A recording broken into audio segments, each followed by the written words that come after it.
In 1996, deep in the forests of Washington state, a man dragged the body of his dog through wet leaves and pine needles toward a hole no one could explain.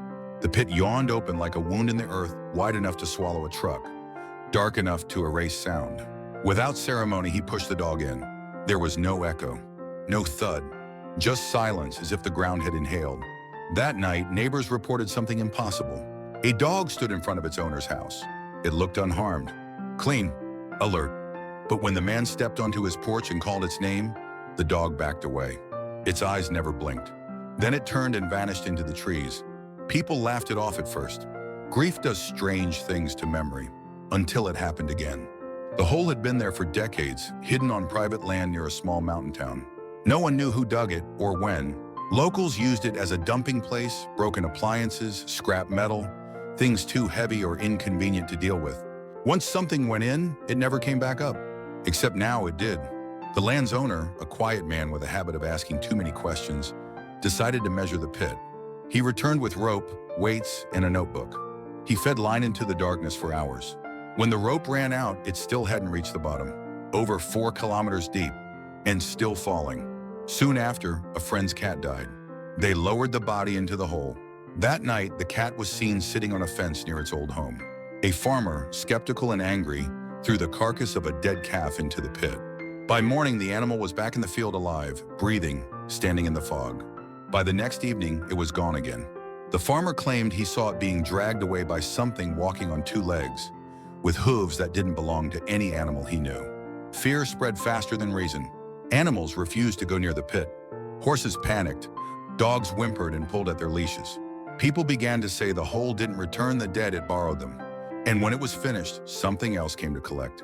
They gave it a name, the Devil's Hole. Word spread beyond the mountains. Strangers arrived, scientists, researchers, people who asked about magnetism, radiation, and sound. Others asked about demons. Cameras appeared, tents, unmarked vehicles. Then the landowner disappeared. Months later, he resurfaced on a late-night radio show, his voice thin, careful. He claimed the government had paid him to lease the land $20,000 a month to keep quiet. He said he'd fled the country. He said he'd been followed. Then his story changed. He woke up in a different city with no memory of how he got there. His body was covered in bruises. Medical records showed something had been surgically removed from his mouth, teeth extracted without consent. The land, he said, no longer belonged to him. Days after that broadcast, he vanished for good. A neighbor later told police he'd seen men in black clothing waiting near the property at night. No insignia, no license plates, just watching the forest. Years passed. The site was sealed off. A military training facility appeared where the trees once stood. Then a former researcher broke his silence. He claimed the hole wasn't geological. It wasn't supernatural. It was strategic. According to him, the bottom was never reached because there was no bottom, only an entrance. Beneath the earth, he said, was something built. Something old, something not human.